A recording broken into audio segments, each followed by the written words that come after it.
What's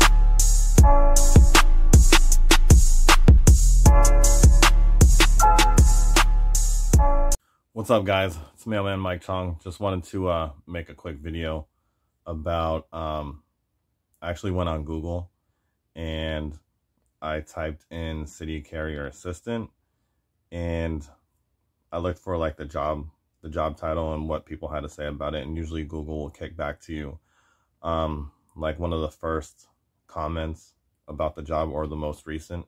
And so I took a look at the most recent comment on city carrier assistant, and like most YouTube videos, it reflects a lot of what, you know, people's first impressions are with it, which is not good. And you know, here recently in the past 2 days, I've seen people quit. My office in particular, there's been 4 that quit, and I tell you guys all the time, like, I'm in the country club and I still don't understand like why people are quitting. You know, I've even gotten emails and comments about like people quitting, and like, I know the job is hard at first. I know it sucks. I tell you guys that like all the time. Like, when you get in, like, it sucks. It's going to suck. You're going to get worked. And like, I can't stress it enough that if you get past what the supervisors are trying to put on you, like, I know they overwhelm people. I know they're asking a lot of people. And if you can get past that, because really you only have to deal with them for an hour and a half a day, you know, and the rest of the time you're on your own time. And I know they're going to try and rush you. And a quick and easy way to have a rebuttal, if you need one, is that you're being safe. And like I've said in one of my previous videos, like, safety is paramount. Like, safety will get you out of pretty much a whole bunch of arguments with the supervisor. Like, hey, I'm being safe out there. Like, I'm not speeding. I'm checking my mirrors. Like, I'm being safe. And really, they can't argue with that, you know, because, you know, God forbid anybody get into an accident or anything like that, which I have seen as well. But just be safe out there, and let that be your reason if they try and get on you about it. And I know a lot of supervisors watching this video, I have friends that are supervisors, they're going to hate this, but it is a legit alibi. It's a legit reason for you to be out there and not making the times that they're wanting you to make. But just another incentive for staying with the job is that not only is it a federal job, like, if you don't like the job, go on usajobs.gov and start applying for other federal jobs. This is your foot in the door. Like, once those other agencies see that you've held a federal job already and that you've gotten through the process, it might be a little bit easier for you to get a GS job working for, you know, the Internal Revenue Service, or TSA at the airport, or whatever you want to do, whatever agency you want to go to. Like, let this be your stepping stone if being a city carrier assistant is not for you. And also look internally into the post office as well, you know, because you don't have to stay a carrier. Like, I see a lot of older people, they don't like being a carrier as well, and I've seen them move to be a clerk, which might be a little bit more their speed. You know, they're not out in the hot, you know, sun. They're not having to get in and out of a truck all day. And you know, that just might be someone's speed if you're older, you know, but you have a whole bunch of different avenues that you can go, you know, a whole bunch of different paths that you can take.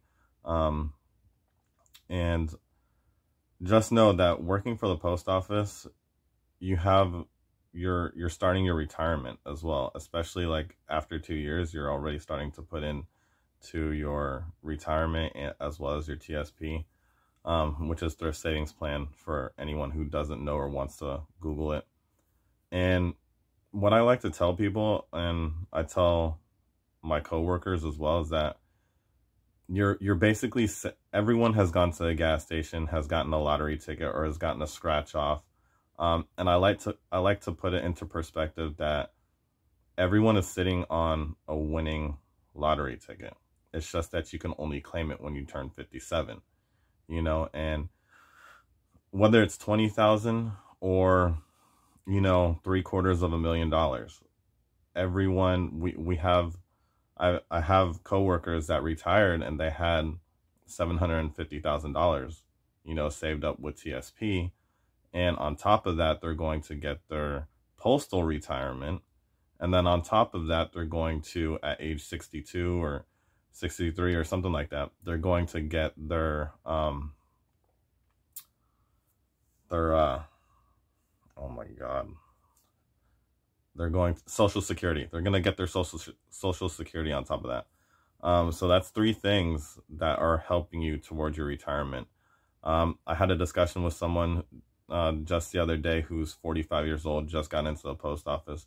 Now, when you get in at that age, you'll still get a retirement. It's not going to be as good, but it's still something, you know. So just think about that when you're ready to quit, and think about, like, what do I have to fall back on after this? Is it going to offer me a retirement plan as if I was going to stay in the post office? Is it going to offer me something that's better? And just think about that. I know a lot of people that are 18, 19, early 20s, just like myself. I wasn't thinking about retirement at that age until I got into my late 20s, early 30s. And then I started thinking about retirement more. And what I personally do with TSP, which is a thrift savings plan, is that the post office matches 5% and you contribute 5%.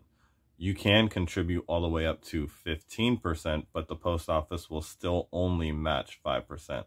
And so every single time I get a pay raise, I'll up it 1%, you know, so where I don't really see that coming out of my paycheck until I get to 15%, which will be the max.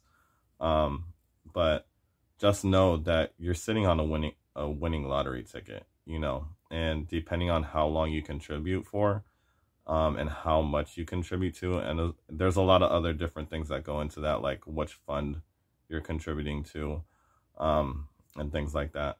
But you're potentially, well, it's not potentially, you are definitely sitting on a winning lottery ticket. It's just up to you for how much you're gonna cash it at age 57. But definitely don't quit, you know. And I can't make enough of these videos, and I feel like instead of telling people to go back and watch my don't quit video or things like that, I just got to keep making them, you know, because I want to really put out there and put into people's heads that, like, yes, being a CCA sucks. Like, I've been there. Like, I've worked like 34 days straight before. You know, I've worked every single Sunday before. Like, I've worked every single day off before, you know, but it does get better. Like, it really does get better. And, you know, if worrying about the supervisors is really the biggest thing that I've seen personally, that where people come to me and talk to me, put that out of your head, you know, and concentrate on making your 90 days, concentrate on making your 120 days. If you guys need me, like, I don't know you guys personally, but for the most part, you guys know me a little bit from my videos, and I want to put it out there. Like, contact me, like, vent to me. I don't care. Like, I don't care. I get messages and my phone dinging at like 2 o'clock in the morning, 4 o'clock in the morning, my time. And like, if I don't get back to it right then and there, like half asleep, I'll eventually get to it once I wake up in the morning. But definitely like reach out to me, like vent to me, you know, complain to me. I'll try and give you the best guidance I have. And you know, there's a whole lot of us out here, you know, CCA Nick, JH, Creole Barbie. There's a whole bunch of us out here that you can probably even post something in their comments of their videos and they'll get back to you. You know, like, you guys are not alone. And you know, there's just a whole lot of things that go into making it the best for you guys. You know, transfer offices if you think the office that you're at has too much volume, or if you think it's too busy. Like, if you can transfer. If you can move out of state, move out of state. Like, move to where you need, or where your money is going to go the furthest. Like, we've had a couple of people move out of state because, you know, Tennessee offers, you know, it's a lower cost of living in Tennessee, and they've taken it up and left, you know, and they're going to get paid the same as if they were here in Florida. But do everything you possibly can, especially if you're not in your 20s. Like, do whatever you can to make it work. Like, honestly, if you're in your 20s, this is a great place to start. You know, even if you're 19, if you're straight out of high school, this is a great place to start. The post office is great. But if you want to get a hold of me, I'm now going to stop rambling. But if you want to get a hold of me, I'm on Instagram at Mailmanmikechong. Or if you want to email me, at mailmanmikechong@gmail.com. So until next time, later.